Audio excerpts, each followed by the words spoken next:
Let the water break. Hi! Welcome to the It's All About Relationships podcast. I'm your host, Justin Bird.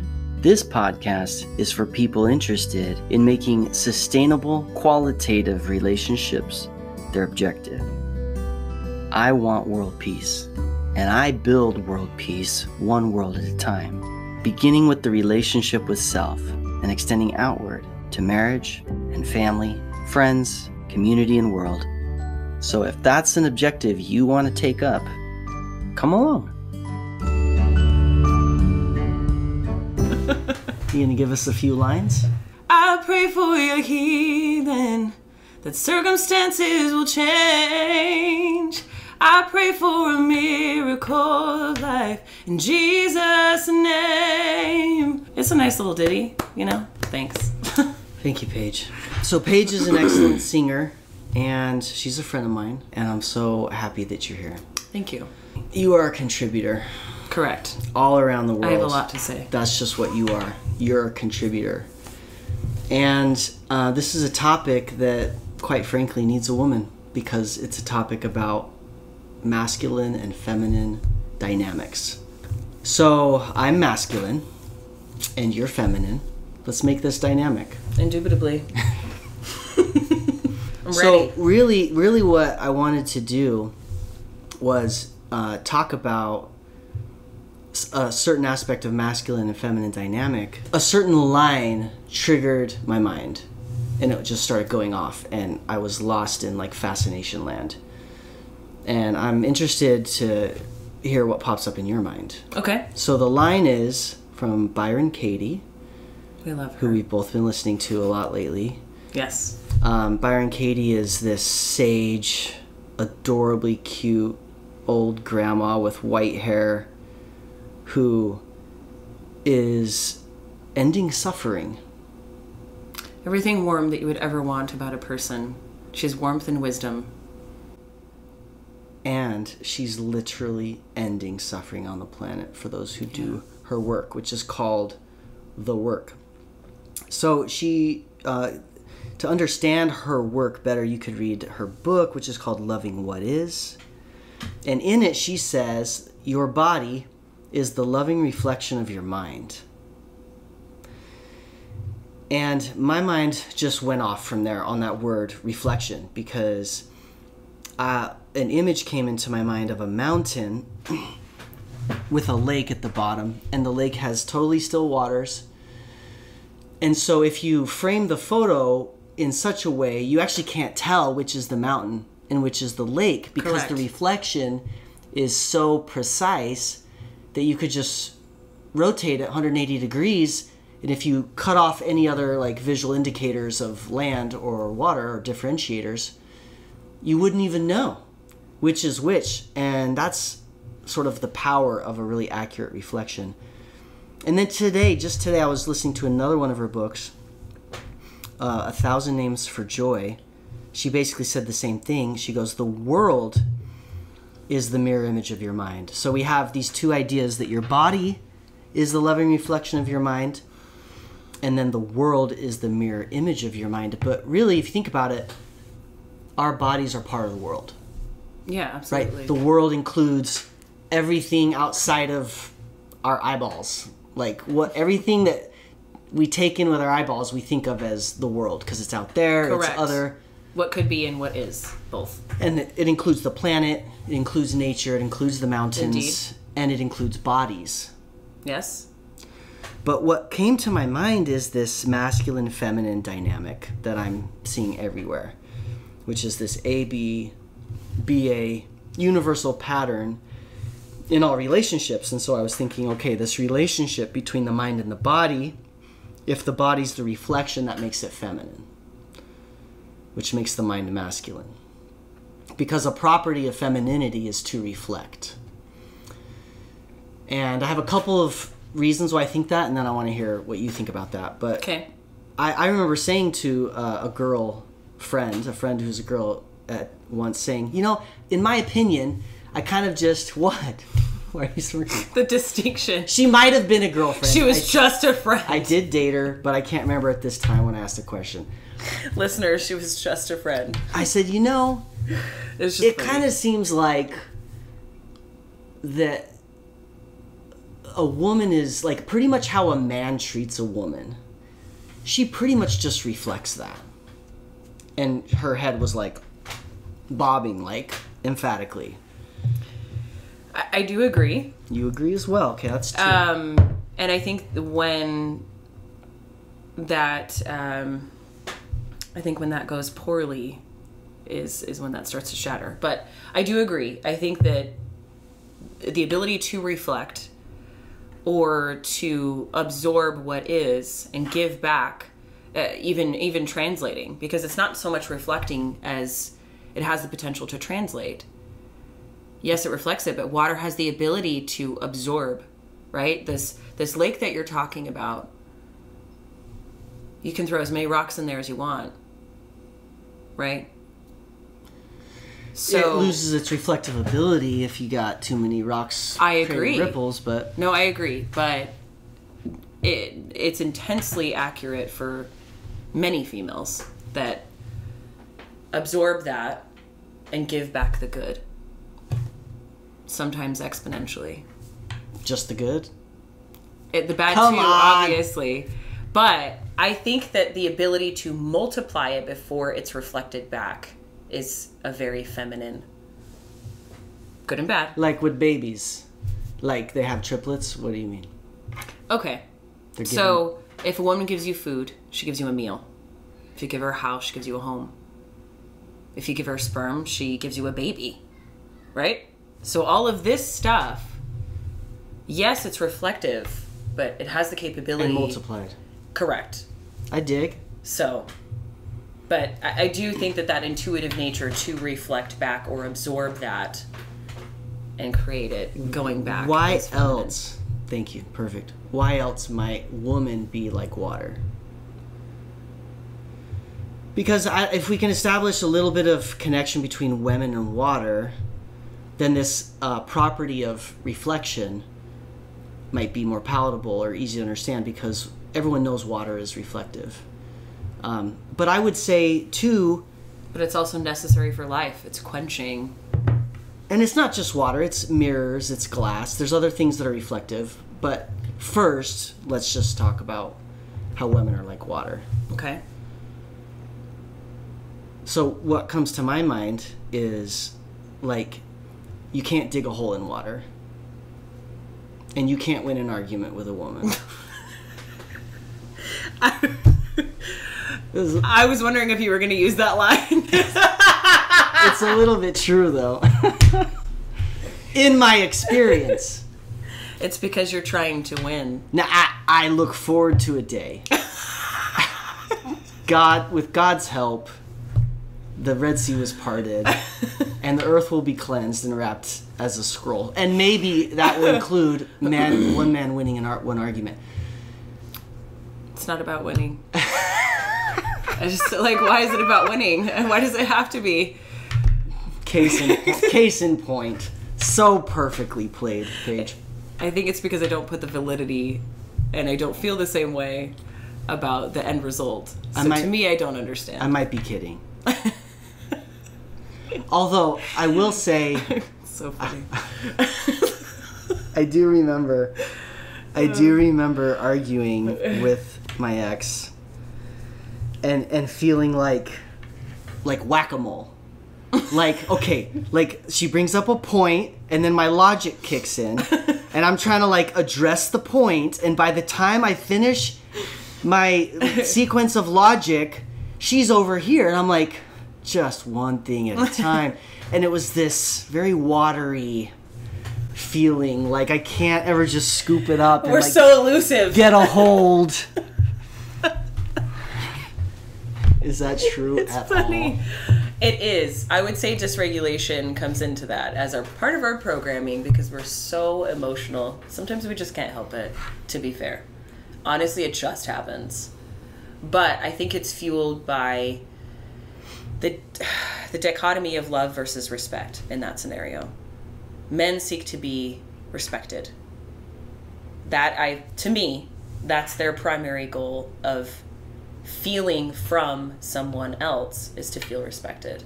Men, I agree, are in that category to me. Women need to feel loved. They need that warmth. They need said reflection back to them because they understand their own capability to reflect. But tell me about when it goes poorly, it's like they just... What does whack-a-mole have to do with feeling loved? Well, that creates that situation.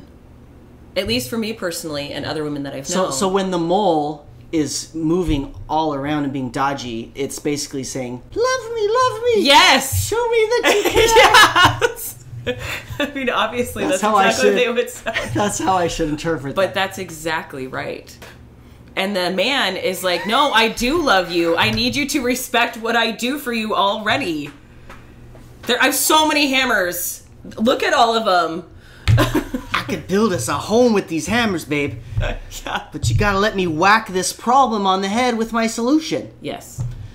So they're both coming at it in love and not seeing it as love. Misunderstanding. I remember one idea that came to me many years after the marriage had ended that brought me to some sort of peace about women generally, is that this fluidity, I called it dodginess earlier, but it could also be fluidity, like waves. That's a much more neutral. You're not bitter. Oh, you see through me. Not on camera, Paige. Please. But okay. One thing, no, I'm kidding. I can take it. But the fluidity of woman was that their brains are more connected, right? There's some brain science that shows that the two halves of the brains in males are less connected. That's partly why we see things more linearly, but the two hemispheres of the brain in females are more connected. What I perceive as a man in a woman's behavior that's very much like water, that's very fluid, going back and forth, like she's here 1 minute and suddenly she's over here, and it's like, man, how can she move so fast? It's because in her mind, this point over here and this point over here are connected. And so she's actually trying to resolve just one thing, because to her it is one thing, and to the guy he's like, why are you bringing up 17 different topics? Yep. You're just fake. Like, you're not really wanting a solution here. Yeah, spicy brunette front row. Thank you. I don't have my name tag on, but I appreciate you remembering. So, they're remembering the feeling from those memories. Ah. So it's the same feeling that connects them all, right? Like you said. And it's the feeling that in the present moment they're wanting addressed. Correct. We attach feelings and emotions to memories. That's why we can recall that crap so quickly. Is because that's how we are built. That's how we remember it. Is that feeling, oh, when this all attaches to this. We're also really great storytellers. Maybe not so much in the healthiest way, but that's what happens. Our body remembers. Our brain remembers. And like you talked about, you were stating how that brain in the masculine body is so linear, one place to the other, and you were like, Paige, that's just how they work. Yeah, like in sequence. Like you start here at point A and you go doo, doo, doo, doo, in a straight line to point B. And any sort of wavy action throws us off. Very task-oriented. Yeah, so like you look at that golden spiral that's like that spiral, and it's like, and the boxes get bigger. The boxes are like the masculine, like, I will go beep, beep, like we can move northwest, south, and east, and the woman's just like, ooh, the sexy curve, and we're like scrambling to like encompass the whole top and issue that she's presenting, because we're just like, we just move in these linear ways, and it's hard to interact with that behavior. As a man, it's hard to interact with that fluidity and not villainize it and not be like, oh, she's trying to be treacherous or she's trying to be deceitful by relating this thing over here to this thing over here, which in my mind, I'm sure they're not related, therefore deceit. But no, it does connect them in her mind. It does. And therefore, I'm not seeing what she's Correct. wanting me to see. Right? So I do agree that that's where the water part comes in, but also think about how our bodies move. Our menstrual cycles. Like, we're always flowing. Whether it's, I mean, even the 4 weeks, each cycle, we are a different person every week, depending on our hormones and our cycle. It's constantly moving. That's how I could ever forward. That's how I could get my fantasy of polygamy fulfilled. I marry one, I get 4. It's a 4 for 1. Oh my god! Discount deal. I've got the devil in the red thread. I've got the angel. The week after, it's the whiny child. There's one in there somewhere. Another thing about the waves. Gosh. Another thing about the waves. So we talk about lineality of mind for the masculine, the male brain, right? Mm-hmm. But if you look at the man's body, exactly, vertically linear, turn him sideways, profile, linear. Look at the female body. Looking at her straight on, way. Curves, waves. Turn her sideways, still curves. Curves.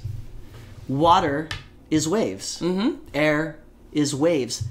The only thing in all of creation that isn't waves is the firmament that divides the waters above from the waters below. And that is a masculine role, to divide. And, well, why do I say that? I say that because if all things can be wrapped up or circumscribed into one great whole in this image of a circle, and that includes men, and men function linearly as a straight line, how can they do anything but divide that whole? It's true. So, and then my mind goes to the fall of mankind and the gathering. It goes to the scattering of Israel, the division that occurs in a scattering. Like a scattering is this divided, and then it's necessary. And then the 2 are divided into 4, are divided into 8. So there's this divisiveness. But it's but what brought that to pass? It was this sort of masculine God of the Old Testament. But then what encompasses it? You know, mercy swalloweth justice. The justice is linear. Justice is this like sword. Like we talked about, justice is masculine, mercy is feminine. Yeah. Justice is the sword. Justice is executed. Justice is this linear thing, but mercy takes the one end of the justice and the other end of the justice and swallows it up. It's true. I wish we had a whiteboard. I just love these ideas. They're more delicious than my wassail punch with Pellegrino. You're so fancy. You should put your pinky up, though, when you're drinking it. Just in your cardigan, completing the look. Something I wanted to add. Scooch over by the fireplace. Just kidding. I'm actually going to turn the air down real quick. So, it's getting cold in here. Well, the beauty of the water and the beauty of the mountain would not be complete without each other. You'd be like, oh, that's a really great mountain. But like, wow, look at the way the water reflects that mountain. That is so cool. Same with the water. It would be like, oh, that's nice. Can creatures, forms, the animal kingdom, plants, vegetation, can any of it live on a planet with just land? No. Can any of it live on a planet with just water? Yeah, but it would look like Kevin Costner's Waterworld. It would be freaking mayhem. Yeah, it would. Be weird sea creatures with one eyes. But you're right. Neither is the man without the woman, nor the woman without the man. Neither is the planet without the land, nor the planet without the water. And the planet is the combination of both. And this is marriage. Agreed. And I think that this is why Christ says there's no divorce in like the higher celestial laws, because it's just not functionable. Like it's not any more possible to the mind that sees all things as one to rationally create a separation, which is what a divorce is, than it is to separate the planet and be like, okay, kids, you're going to go live on water world for one day, and then you're going to go live on land world. Guys are going to be tree people. For another day. Yeah. And we'll meet in outer space. Yeah. At the space station for swap day. That I created. The addition to that, though, is the world is creating masculine women and devaluing masculinity in men. Right now. That's how I feel. At least that's, I mean... I see it. It's everywhere, right? Or it's just like, you can be whatever you want right in the middle. There's nothing. I am the space station. There's just... and my pronouns are... Just call me Z. Maybe that's what Zer and Zem is the space station Zer pronouns. and Zem? I think that's actually on the list, but we digress. But that's part of it. Yeah, so I really like that point, that the land and the water cooperate to sustain life. And life cannot be sustained without them both, right? You can't divide them, and that's bad. It's bad for the kids. Well, I mean, that's true. Think of the children. So we were talking about land and water, right? That's all physical, because I think the focus of your work is energetic, right? And all physical things are still also energetic. No, that's true. Yes. But I mean, in these examples, these are all physical in nature, right? And so we're connecting the dichotomies of the spiritual and the mental and the emotional. Yes, and this will take us back to our launching point, which is the body, physical, is the reflection of the mind, non-physical. Right? This is a realm. There's a spiritual realm, there's a material realm. Yeah. The spiritual realm is masculine, the material realm is feminine. And they're interdependent. And they are just as inseparable as water and land on the planet. And you can't have one without the other. And the way they interact is predictable, which is why we want to look at it and understand it, even though we're tuning in to get help with our marriage or our parenting or whatever. Because when you're a spouse and when you're a parent and you're dealing with a specific situation, like, a 10-year-old acting like a 2-year-old, or, how frustrated you get making lunches in the morning, or whatever the topic is, the energy interplays at play on the planet and between God and Earth are still in operation in your morning when you're making the lunches. It's true. These patterns aren't elsewhere. They're within us, and they're in operation. So before we fully circle back to the initial quote by Byron Katie, I want to just say one more thing about the land and the water, which is that I like to think of... I love those images of the huge rock or the cliff and the wave is just coming up BAM! Yeah. What a nagging wife. God, you can handle that. You're not bitter. No, not an ounce. Not at all. Totally cleansed from all that pain. I'm sanitized. But that's what I see when I see the photo. I'm like... dang, I'm glad I don't live with that wave. Yeah, it's true. And then also... But I see it, additionally, alternatively, I see that as a cry for help. I'm so desperate. From the rock? To get... No! The rock is from the water! Well, I'm sick of being in this ocean by myself. If it's been separated from the land, he's like, buddies, where's my wingman? Come on! I'm all alone. That's the married man. Isolated from a group of bachelors. Okay, so now it's an island? Because you said it was a cliff. I am a rock. I am an island under attack by my woman. Yeah, totally how I remembered it too. But here's another thing that is an aspect of femininity in the water and masculinity in the land, which is that think of just a more calm, but a lapping shore. It just incessantly just... Again, is this in the negative or in the positive? It's neutral. Sure. Until you decide that for yourself. Okay. I don't believe you. Because Continue. I'm sorry. Well, let me see if I can get out of this one.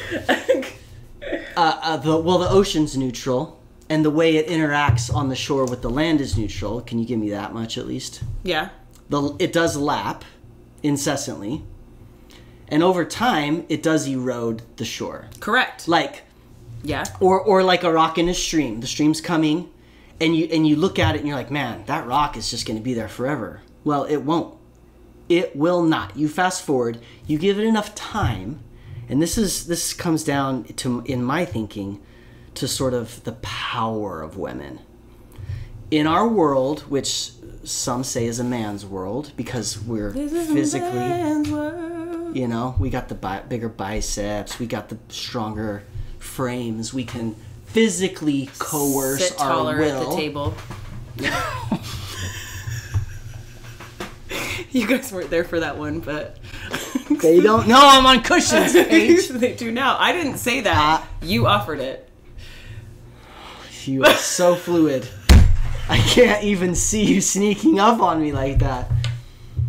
Multitasking like a ninja. For the record, I am taller than Yes, Paige. you are. But my legs apparently must take up most of that height, because from torso up, you look taller than me, so I sat on cushions. I told him his masculinity was safe. Have you thrown me off? I was making a great point. It was going to be like the best point Did of you the bring video. me here? Did you rub my lamp?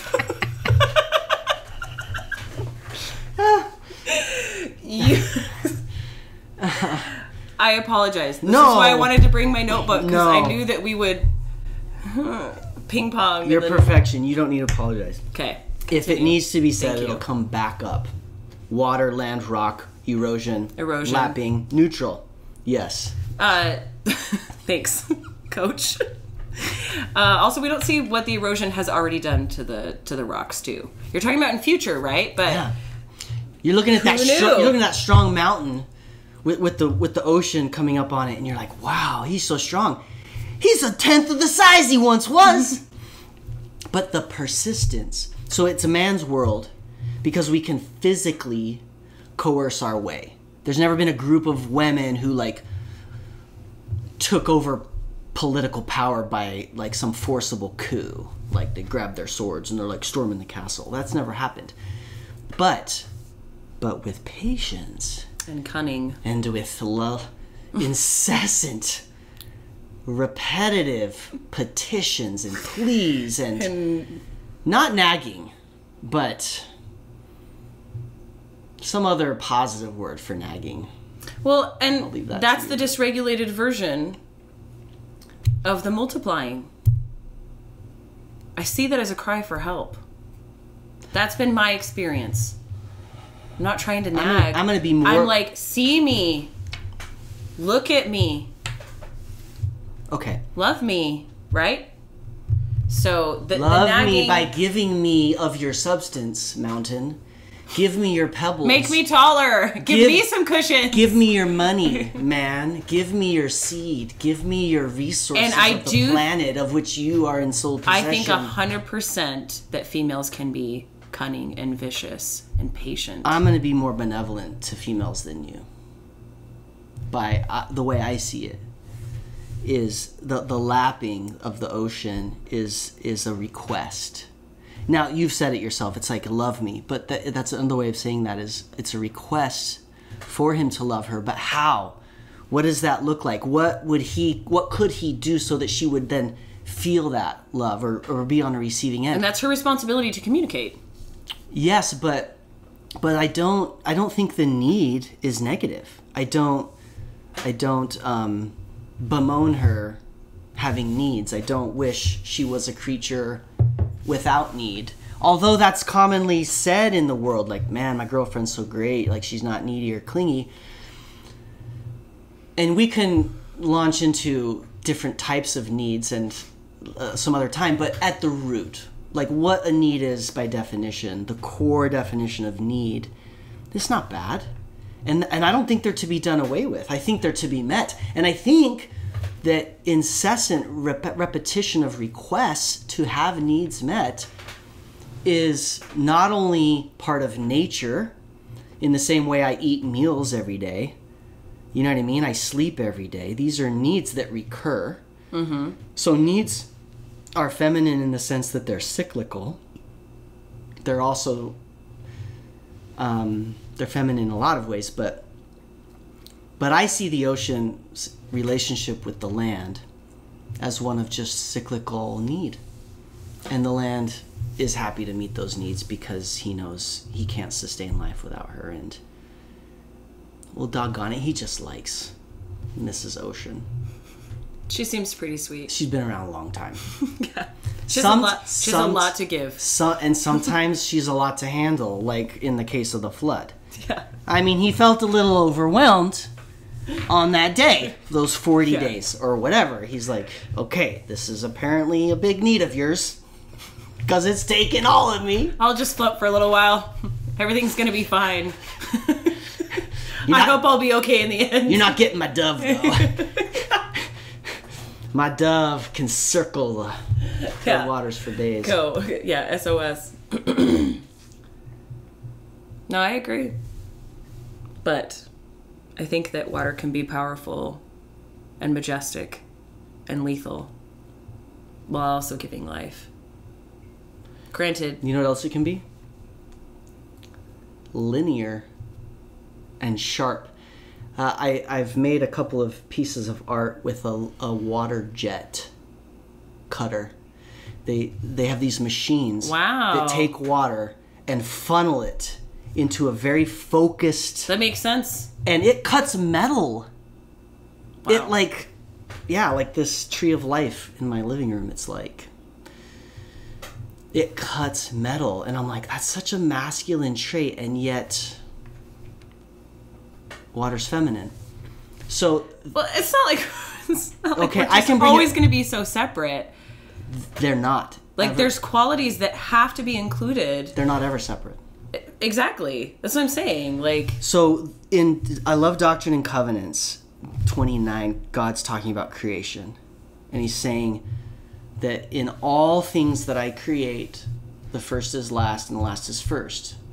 You've got this A B B A or 1 2 2 1 pattern. Okay, where the first part of the first half is the last part of the second half, and the second part of the first half is the first part of the second half, which is a circle with a line through it, which is like similar to a double helix or a helix.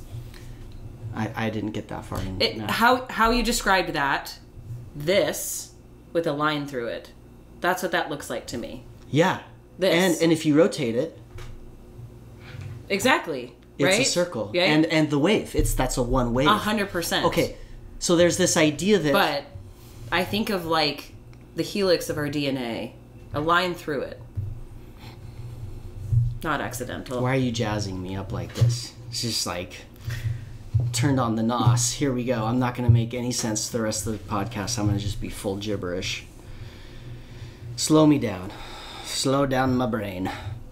Jesus, take the wheel. There's this idea that these two things, these masculine and feminine things, are really just one thing. And in the creation, so God says the first of my work, which is temporal, is the first. No. It goes first spiritual, then temporal. That's the first half of my work. Then temporal, and then spiritual, which is the second half of my work. So you've got these two halves that are broken up into two parts. Spiritual is the first part of the first half and the last part of the last half. So it's basically the top half of the circle is spiritual. But if you're going around the circle in quarters, 1, 2, just like we just 3, talked about. 4. Yeah. But then he says, but to me, all things are spiritual. So he's talking about these halves, spiritual and temporal. These two things, masculine, feminine, land, water, male, female. But to me, it's all spiritual.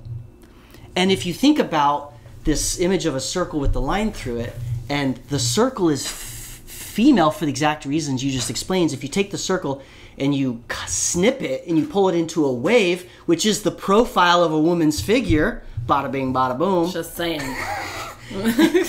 and then you put it back into the circle. I shouldn't be here. Paige, everyone wants you here.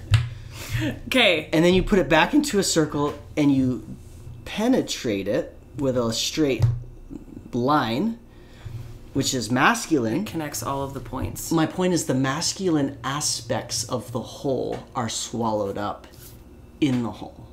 So if the masculinity is the temporal or the mountain, soon, just hold that for 1 second, almost done. If the masculine is the temporal and the feminine is the spiritual, then in God's eyes, it's all feminine. And that brings me back to the topic of the water jet cutter, which can be as linear as a laser cutter or any other saw or blade or sword that we typically equate with masculinity because its function is to divide. So you've got water, which is wavy, but it is also it can serve the function of the masculine. And so there is a way to see that in the same way you could look at all the material realm as spirit, if you see the little spinning tornadoes holding the molecules and the organs and the bodies together, you can also look at masculinity as encompassed within femininity, even to the point of not being there. Some people would say there's actually no such thing as like material form or matter, because if you zoom in close enough, you're just going to see these little spinning vortexes of waves. And so in a similar way, masculinity as a whole thing, quote unquote, could be subsumed within the entirety of femininity. Which was hard to hear when it first came through my mind as a thought, because I'm male. And I'm like, so what does that mean for me, particularly in the context of today's culture, where, you know, I see more and more street interviews on YouTube of men coming up and asking random women, so tell us, what are women good for? And then they list all these things, and they're like, what are men good for? And they're just like... And it means so much more to you, and no one else will ever feel the same meaning that you have from learning this. Nobody knows how I feel. Nobody knows how I feel. Well, we're back. My battery died. I was in the middle of the best thought I've ever had. And Okay. It's not how I feel about every thought. Queen. It's not how I feel about every thought I've had, Paige. Don't accuse me of that. That wasn't a Freudian confession.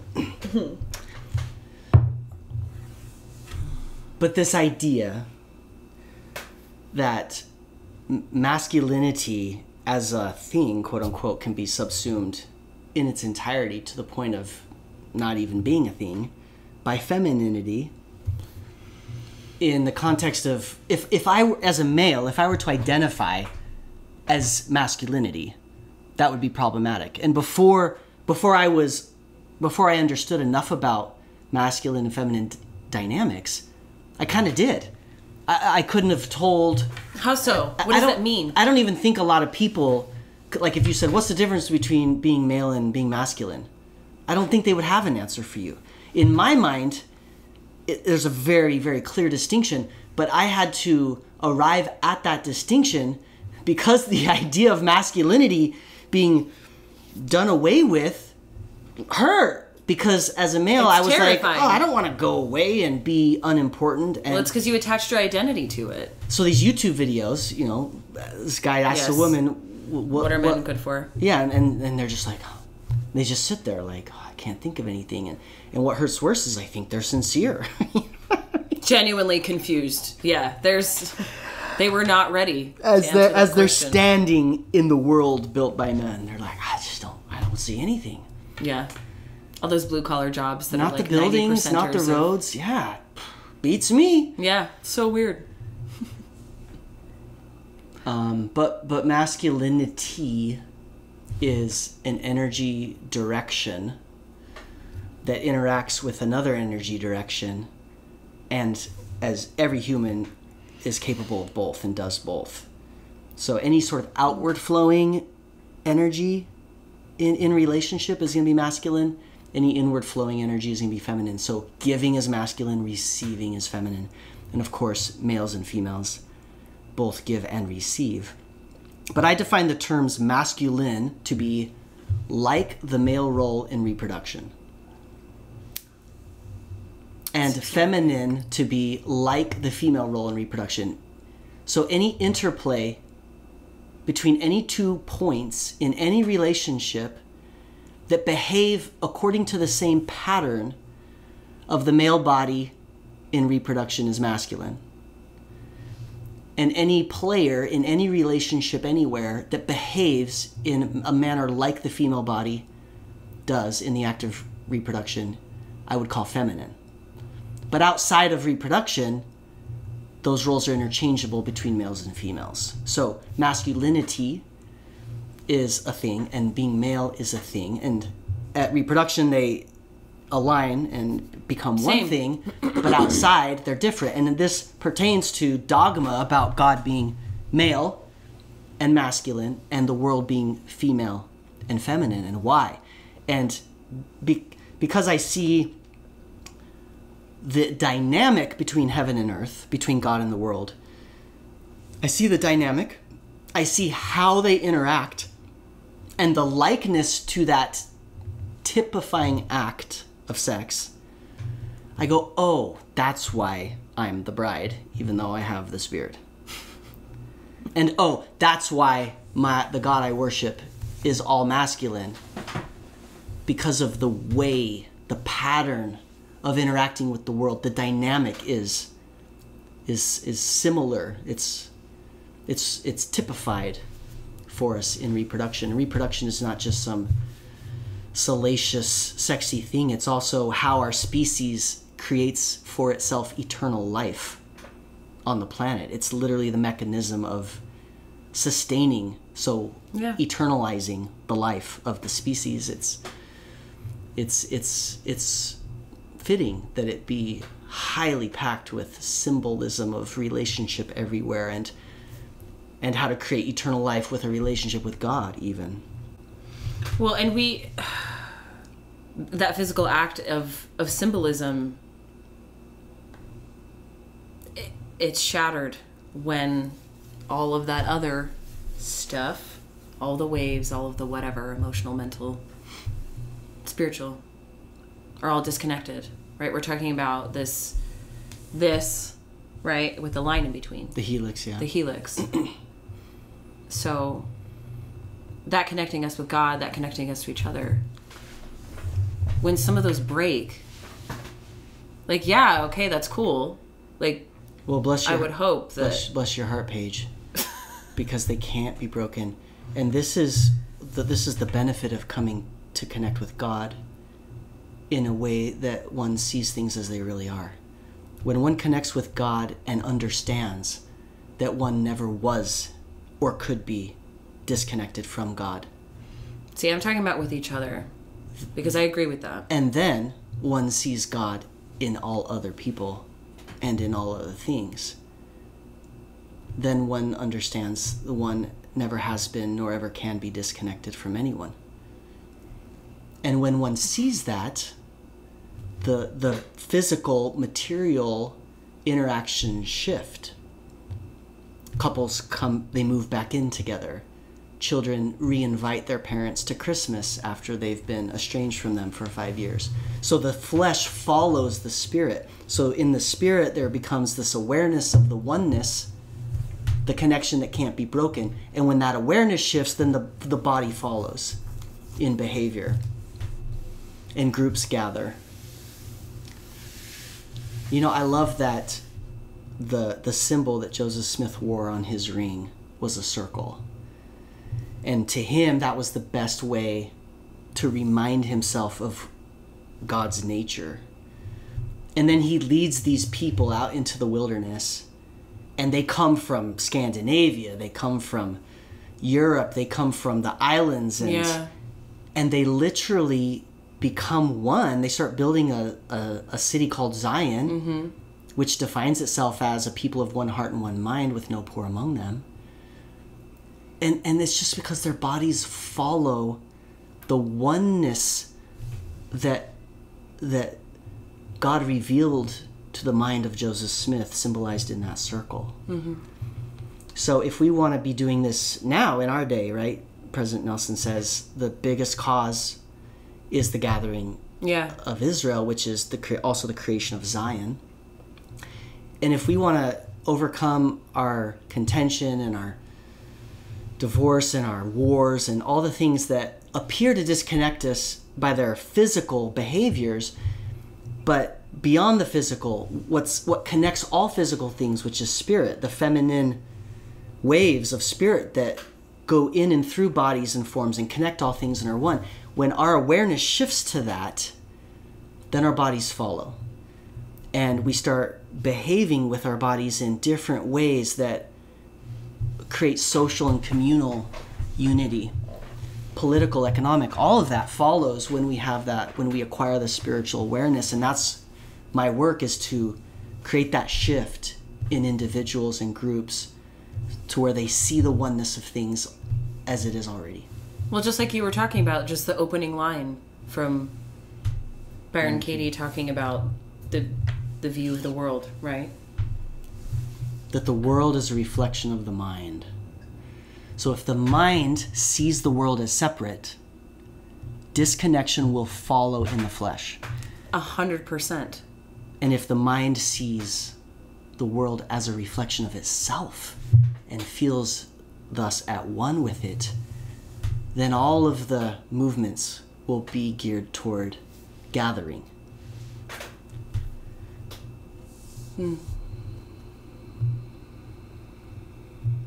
I think just to, I mean, I could go on forever. I exhausted myself, honestly. I don't want to say one more word than I want to hear. And I think I'm there. Cool. I feel... Why don't you wrap up the podcast for us, since I'm not saying any more words. Wow, okay, you meant it. All right. I'm done, Paige. Linear and literal. You take over, and then go make me a sandwich. Is that an offer? Thank you, Paige. Thanks for being here. Thanks for hashing it out with me. It was super fun. And honestly, the content, the conversation, way better with you. It's true. Do you want to leave us with a little song before you eat? Before I eat? Before we leave? Before you make my sandwich? Before you leave. That's so cheeky. I don't know what song to sing, but I feel like a farewell would be apt. So long, farewell, auf Wiedersehen. See, I don't know. It's the German songs. The German Lieders. Das ist kein Problem. Wir lernen. It sounded so silly because what popped in my head was like, God be with you till we meet again. But whatever's on your heart. Okay. We can stomach two Christian songs. Two Christian songs in one.